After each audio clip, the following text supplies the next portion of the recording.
Hola, soy Ana González, tu profesora de Historia, y hoy desarrollaremos la semana número 15, Ciclo Ordinario Virtual 2019-1. Bien, vamos con la Revolución Rusa. Una de las cosas que nos habían quedado pendientes en la Primera Guerra Mundial era la salida de Rusia, ¿no? Cuando vimos la Primera Guerra Mundial, misteriosamente, para 1917, comienzo del 18, y con la firma del Tratado Brest-Litovsk, Rusia salía de la Primera Guerra Mundial. Eso tiene una razón, y es que, lo vamos a ver ahora, Rusia está en un problema sobre todo de situación política, ¿no? A causa del despotismo del régimen zarista. Cuando hablamos de despotismo nos estamos refiriendo a que el rey, bueno, en este caso el zar, Nicolás II, gobierna sin el pueblo, no le importa. Así como habíamos visto en Europa Occidental, que el rey, en este caso, gobernaba sin el pueblo, gobernaba solamente como él quería, porque al final sí es cierto que pedía, digamos, la opinión del pueblo, pero era algo que en realidad no importaba mucho, simplemente era como un saludo a la bandera. Entonces, ese despotismo del zar Nicolás II formaba parte de todo un contexto en donde el pueblo era poco menos que un grupo de animales sin derechos. También el problema era el avance de las ideas comunistas que hablaban de la eliminación de un gobierno y mucho más un gobierno de antiguo régimen como este. La explotación del campesinado, recuerda que el 90% del campesinado o de la población rusa era campesina, y de ese 90%, el 95% estaba al servicio del zar Nicolás II y de su familia. O sea que estamos hablando de que prácticamente toda la mano de obra está en las manos del zar Nicolás II, y que los sueldos son paupérrimos, que casi no hay pagos, que además va subiendo paulatinamente pero con mucha velocidad los precios, y que la gente ya no puede pagar las cosas. También aparece la crisis por la Primera Guerra Mundial. Si bien es cierto, Rusia está muy mal económicamente, está durante la Primera Guerra también en problemas económicos, y aún eso no se le pone coto, no se le pone fin a este enfrentamiento por parte de los rusos, por lo tanto también por eso estalla la guerra. Hay dos fases para la Revolución Rusa. La primera es la menchevique o de febrero, que también es llamada la Revolución Blanca, en donde la gente que comienza la revolución va a llevar un proyecto moderado, en donde lo que se busca es sacar al rey, bueno, en este caso al zar Nicolás II, sacarlo y llamar elecciones para que de una manera, entre comillas, democrática, se pueda hacer un cambio a otro régimen. Para esto se obliga a la abdicación del zar Nicolás II, llega a la presidencia de Alejandro Kerensky y forma la Primera República Rusa. Y tú me preguntarás por qué es la Primera República, porque es la primera vez que se forma un gobierno a través de los votos. Hay un conflicto con los soviets, que son este grupo de personas, exproletarios, que van a sacar cara por el pueblo, y que ellos dicen, bueno, Alejandro Kerensky, te hemos puesto en el gobierno, ya has ganado, ¿qué vas a hacer por Rusia? Y él pues no quiere salir de la Primera Guerra Mundial, es por eso que le dan un golpe de Estado. Este golpe de Estado trae consigo a la Revolución Bolchevique, también llamada Roja o de Octubre, en donde el personaje principal, protagonista, es Lenin, quien da un golpe de Estado en Kerensky, y ha comenzado una nueva forma de gobierno. Lo primero que se hace es firmar el Tratado Brest-Litovsk, que saca a Rusia de la Primera Guerra Mundial, y también se va a eliminar Rusia como tal, y se va a crear la Unión de Repúblicas Soviéticas Socialistas, que está dentro de un plan en donde ya no solamente es un país llamado Rusia, sino que ahora es todo un conjunto de países que estarán como países satélites alrededor de la Unión Soviética, que tendrá un nuevo plan económico y político, un nuevo sistema antagónico en algunos años al capitalismo. En el momento que fallece Lenin, nadie se lo esperaba, fallece Lenin, y se supone que debe haber una sucesión dentro del partido, porque el que gobierna no es una sola persona, el que gobierna es el partido de la Unión Soviética, que tiene su secretario general en Lenin. Lenin fallece, no deja a nadie a cargo, van a llamar elecciones y se van a enfrentar dos personas ideológicamente, uno es Stalin y el otro es Trotsky. Ahora, de los dos, Stalin hace lo que sea para poder ser el secretario general, finalmente es desterrado Trotsky a México, y en México muere, O sea que digamos que finalmente el único que va a gobernar la Unión Soviética es Stalin, y recuerda que él lleva a cabo los famosos planes quinquenales, que son estos planes de desarrollo industrial, porque es lo que también busca Lenin. Lenin ya había comenzado la industrialización de la Unión Soviética, la industrialización de las armas, que es lo más importante, y por supuesto la aparición en el caso de Lenin, la aparición del NEP, el nuevo sistema económico, en donde lo que se debería hacer es concentrarse, como te lo he dicho, en la industria armamentista o la industria del acero, ya que habían indicios de que la industria del acero podía revivir milagrosamente las economías, como lo había hecho en el caso de Alemania. Entonces, Stalin también va a lo mismo, pero con un plan estratégico de plazos cortos, de 5 años en 5 años, que le van a permitir entonces un desarrollo sostenido y planificado de la economía de la Unión Soviética, ¿no? La Unión Soviética entonces está en un plan de salida del sistema del zarista y en un plan interno de desarrollo, de nuevo desarrollo económico y político, pero sobre todo industrial, en donde se van a dedicar a hacer armas, básicamente armas para la venta al exterior.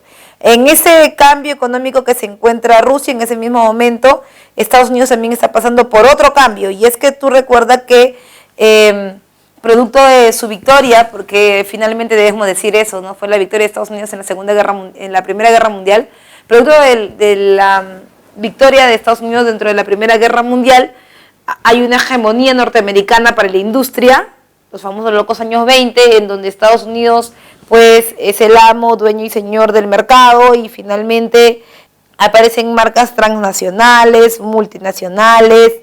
Estados Unidos está loco por producir, que finalmente le trae consecuencias nefastas a su economía. Hay una dependencia económica de Estados Unidos de los países de Europa, sobre todo occidental, después de la Primera Guerra Mundial. Si bien es cierto, ha ganado Inglaterra, ha ganado Francia, pero en realidad el gran ganador de la Primera Guerra Mundial ha sido Estados Unidos, ¿verdad? Y por supuesto también todo eso trae a colación el auge de la bolsa de valores de Wall Street en los años 20, ¿no? Se cotizaba a la alza. Bien, por otro lado también hay que recordar que entre las causas de la crisis, porque lo que hemos estado hablando es los antecedentes, cómo se encontraba Estados Unidos antes de la crisis, entre las causas está la especulación financiera y el funcionamiento estricto de esta idea de dejar hacer, dejar pasar, que es la propuesta de los fisiócratas y luego tomada ya de manera mucho más desarrollada por Adam Smith. Bien, en el caso de la especulación financiera, ¿qué significa esto de la especulación financiera? Significa esto de basar su economía en la compra a futuro. Los norteamericanos después de la Primera Guerra Mundial, sus clientes habían quedado sin liquidez, y al quedar sin liquidez, entonces no tenían dinero en ese momento para comprar, pero Estados Unidos estaba produciendo mucho, así que estaba vendiendo a crédito, y vender a crédito significa que tú vas a pagar un interés. Ese interés es el precio del dinero en el tiempo, y Estados Unidos estaba proyectado a 5 o 10 años tener 6 o 7 veces más del dinero que había vendido. Entonces eso era irreal, porque finalmente se formaba como una burbuja, ya que Estados Unidos nunca tenía la plata en la mano, simplemente era una aproximación, una proyección, y eso hizo que al final la gente no pudiera pagar, y al no poder pagar, porque se agudizó la crisis internacional, entonces Estados Unidos finalmente vio desmoronadas de un momento para otro todas sus expectativas de ganancia, lo cual afectó en la bolsa de valores y por supuesto trajo consigo la crisis capitalista del 29. También el funcionamiento estricto de dejar hacer, dejar pasar, ¿no es cierto? Si bien es cierto, Estados Unidos estaba buscando la internacionalización y la hegemonía industrial en el mundo, esta idea de sin control de compra y venta, no necesariamente siempre sería lo mejor, porque el problema era el efectivo, cómo pagarle a Estados Unidos si no tenías dinero, y eso, bueno, creó la crisis, ¿no? En consecuencias, aparece una gran depresión económica que permite la quiebra de los bancos, la devaluación de la moneda, ¿no? Y el desempleo generado por la misma quiebra de las empresas que ahora no tendrían liquidez y que poco a poco tendrían que ir reactivándose con ayuda del Estado. se retira el capital norteamericano de otros países, como por ejemplo del Perú, lo vimos en la separata anterior, vimos cuando se desmorona el gobierno de Leguía, el segundo gobierno de Leguía de la Patria Nueva, justamente por esto, porque Estados Unidos necesita reactivarse, y para reactivarse entonces lo que está haciendo es sacar su capital de otros países para invertirlo en los Estados Unidos. Bien. Antídoto. Los norteamericanos no se murieron, profe, en esa crisis económica. ¿Qué pasó? ¿Cómo lo solucionaron? Bien, vamos a ver cuál es el antídoto, cuál es la solución de los norteamericanos. Bien, como te estaba comentando, y la pregunta ahora que te queda en el aire es, profe, ¿y cómo solucionaron esto? Bueno, Estados Unidos soluciona esto a través del New Deal. El New Deal es el antídoto, la solución que le da Sir John Maynard Keynes a la crisis económica norteamericana, cambiando totalmente la forma económica en que se vienen desarrollando. Estados Unidos se viene desarrollando desde Adam Smith con el famoso sistema capitalista clásico, liberal, ortodoxo, que impone el desarrollo de la conexión entre la oferta y la demanda como parte de la base del mercado, ¿cierto? Que el mercado se regula a través de la oferta y la demanda sin la intervención directa del Estado.